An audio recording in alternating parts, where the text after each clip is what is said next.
मुंबईमध्ये 26 मे रोजी झालेल्या मुसळधार पावसामुळे परळ येथील केईएम रुग्णालय परिसरामध्ये मोठ्या प्रमाणामध्ये पाणी तुंबलेलं होतं।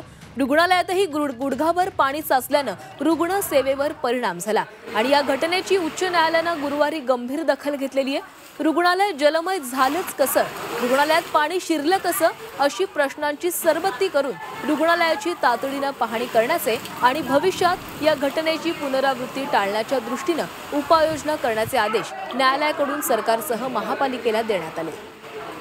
आणि या संदर्भात अधिक बोलणार आहोत आमचे प्रतिनिधी विशाल वैद्य आपल्यासोबत जोडले गेलेले आहेत। विशाल, केईएम रुग्णालयामध्ये मुंबईमध्ये झालेल्या पावसामध्ये गुडघाभर पाणी साचलेलं होतं आणि याचीच दखल आता उच्च न्यायालयाने घेतलेली आहे। काय अधिकची माहिती आहे?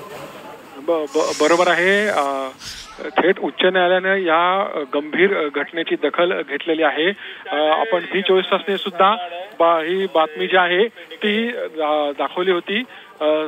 खूप गंभीर ही घटना घडलेली होती। ज्या ठिकाणी रुग्ण उपचार घेत असतात, मुंबईचं एक नामांकित रुग्णालय आहे, अशा ठिकाणी थोड्याशा पावसानं गुडघाभर पाणी झालं असेल, त्याचा परिणाम जो आहे हा रुग्णसेवेवरती झाला, अनेक रुग्णांना त्रास झाला। याची गंभीर दखल थेट उच्च न्यायालयाने घेतलेली आहे। याबाबत सरकारला आणि महापालिकेला जाब विचारलेला आहे आणि यापुढे अशा प्रकारच्या घटना घडून अशा प्रकारे कुठल्याही प्रकारचं पाणी जे साठू नये, ह्या तातडीने उपाययोजना कराव्यात अशा सूचनाही महापालिकेला दिलेल्या आहेत। धन्यवाद विशाल, तुम्ही दिलेल्या सविस्तर माहितीसाठी।